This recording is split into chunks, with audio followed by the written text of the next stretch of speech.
So a couple months ago, I told you that we were having a problem with our control unit for our transmission.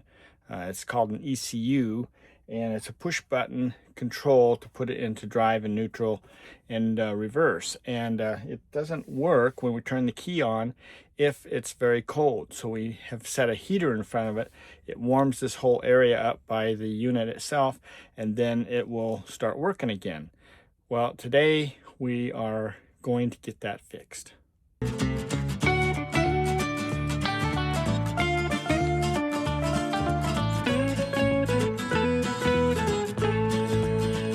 Hi everyone, welcome to Tigner Adventures. Today we are going to be working on our ECU unit, which is a electronic way of putting our rig into drive and reverse and neutral.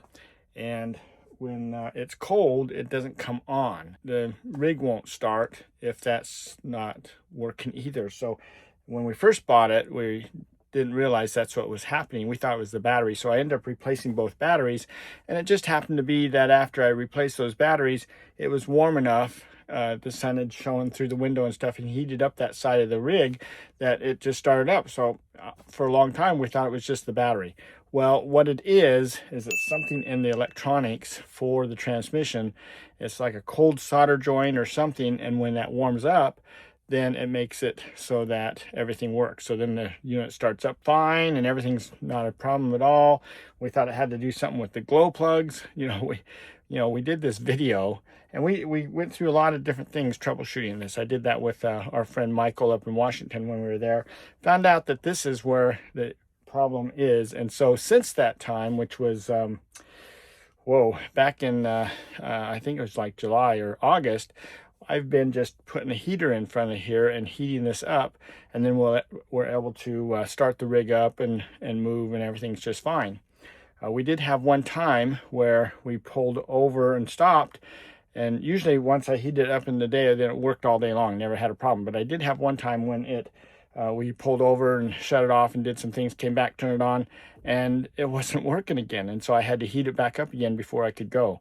And just recently I was working with Bob Diesel Services in Yuma, and I mentioned that I was doing this, and he says, yeah, you need to get that fixed as soon as you can, because he says, we used to heat ours up with a hairdryer, and then one time we were driving through a bunch of cold weather, and as we're driving along, the transmission kicked out of gear and it all shut off, and we didn't have a transmission, so we had to work on getting that fixed, so then it's more of an emergency. Well, Kent, one of our viewers, sent me an email, and he said, this is the place you want to send this to, and I think it's the only one in the country, and they'll go ahead and rebuild that circuit board for you.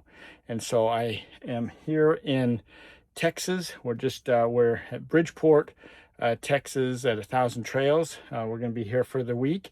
Anyway, I have talked to this, it's called Transmission Instruments, and I'm making arrangements to get this shipped over to him while we're staying here. We're actually going to be in the area, so however long it takes him to get it fixed and back to us, then we'll go ahead and put that back in the unit. He guarantees a 3-week turnaround. In this particular case, he quoted me, it's like $595 or $600 basically, and he'll take care of this. I told him, I says, I'm really only here for a week, so is there something we can work out and maybe get it done faster, or it's kind of an emergency? And so we are working on that. So the first step is to first get it out, and then we will work on getting it to him and see what he can do as far as getting it replaced. So the first thing I've done here is I've disconnected the negative off of both these batteries. So it uses both batteries to have enough amps to be able to turn this big old monstrous engine. So I have disconnected the negative on that, so there's no power going to that transmission unit. So if I look at this unit right here, I've got these little 3/8 bolts on here. There's some back there. Can I get the camera over there? You can kind of see. So I don't know about this cover, and I'm not sure about this setup here, so I'm not really sure how that's really in there. I'm going to take these 3 bolts off here first and see if I can kind of figure out if that will come apart. These electronic units, they're really expensive if you're just going to buy it from Allison. I've seen some references like 3,000 bucks. So if I can get this fixed for 600 bucks, then I'll be pretty happy.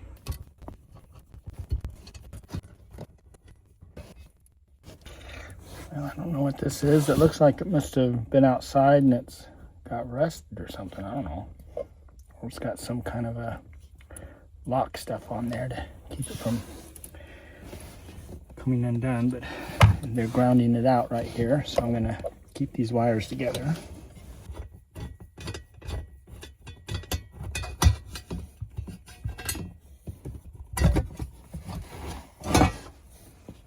Okay, interesting enough, they just got these little bolts that are just lag bolt kind of things with a starter thing on it. So let's see. I'm gonna get this out. Here we got this.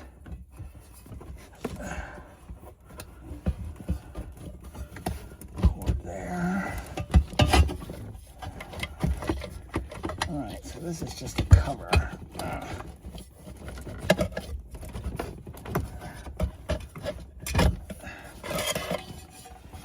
So all that was is a cover covering up the actual unit. This is our unit right here. Oh, okay, so this kind of took a little bit to figure this out, but there's this little push pin right here. So I push those and I was able to pull those out of there. So those have come out. Now this just lifts out of here. You can see those connectors right there. They look like they're identical. So I don't know if they are keyed any different or whatever, but probably important to keep them, know which one goes where. So that's important. This box has a few different part things on it. Anyway, we'll take this into transmission instruments and we'll see if we can't get this fixed up. I've been kind of a little nervous pulling this out because I didn't know, you know, what happens if it doesn't work when I put it back in. So, but anyway, we'll figure that out when we get there, I guess. So the next step is to go get it turned in to get it repaired. My part has been fixed. I went into town and picked it up from Transmission Instruments. So let me just tell you a little bit about them. They actually work on a number of different portions of these different electronic switching devices and everything. So they're a good company to make a note of, and I'll put the phone number right here on the screen because you definitely want to give them a call. The company was started back in 2004 by John Kopelek. I hope I said that right. Anyway, a couple years ago, his son took over the company completely, and John retired. So his son's name's Volta, and I actually got to meet Volta, and so we had a little discussion and things, and we talked about this and things. And this particular device, if you let this go too long, it can actually get worse. So it just gradually gets worse, and if it gets too bad, then it can't be rebuilt. So if it happens to burn up the control board and everything, then you're just kind of out of luck. So he was saying that it's better to get this taken care of sooner than later.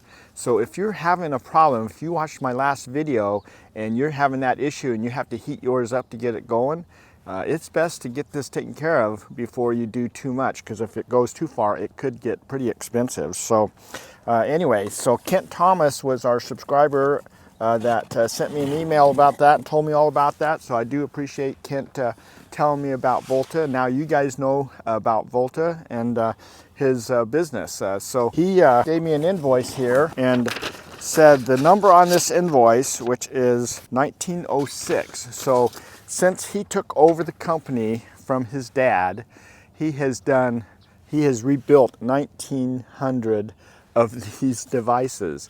So there is a need for it, and it's something that you definitely need to pay attention to and keep him as a contact person. So this was my unit.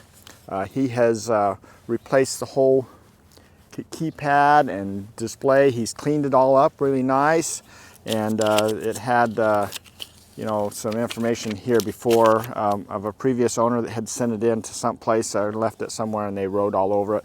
But he's cleaned the unit up really nice, and he says he doesn't get them completely clean, because then people might think that he's just swapping them out. But so you can tell that it's still your unit.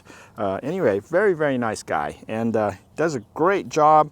It's got a 2-year warranty with it. He said give him a call anytime if we have any questions, and we should not have that problem anymore. So I'm excited about that. And so anyway, just wanted to give him a little bit of a plug there. They have great reviews online if you look and everything, but I'll put his website here too, so you can go out there. If you're having any kind of issues with your transmission control units, I would give Volta a call just to make sure that it's not something that is going bad and you need to get it fixed, because again, the sooner the better on getting that fixed. So let's go get this put back into our rig and get it going again. I cleaned this all up, which seems to be a never-ending job, but looks really nice now, and everything's cleaned up right down here of wiring and things, so I can put this back together pretty easy. So these are my wires that have to plug into this unit. This one has this ground wire on it right here. So if I look at my diagram from before, I can see this was on the front side of this control unit. So it's going to plug in here, and the other one plugs in there.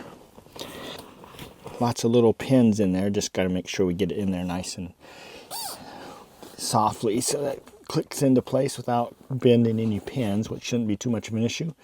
This is the face of the unit right here, so that's the top going forward, so we're just going to slide that in. Interesting how that just sits in there like that, but anyway. And then we have to put our plate back in with our 3 screws. But I'll go ahead and just hook all this up. Okay, those are all clicked in there. Now we just have to put our cover back in there and screw those back down again. So before I do that, I got to take off this one over here where the ground was. So this just goes in here.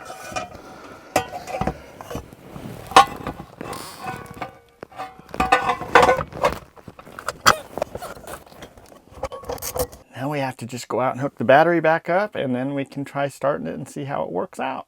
It's pretty darn cold outside, so this is a good test. Okay, the battery is hooked up. We can go ahead and turn everything on. So let's look at the display here and see what's going to happen. We're turning the key on.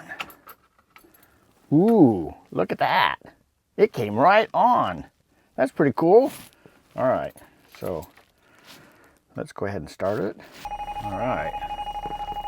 That is on and looks good. That is so cool that this actually works.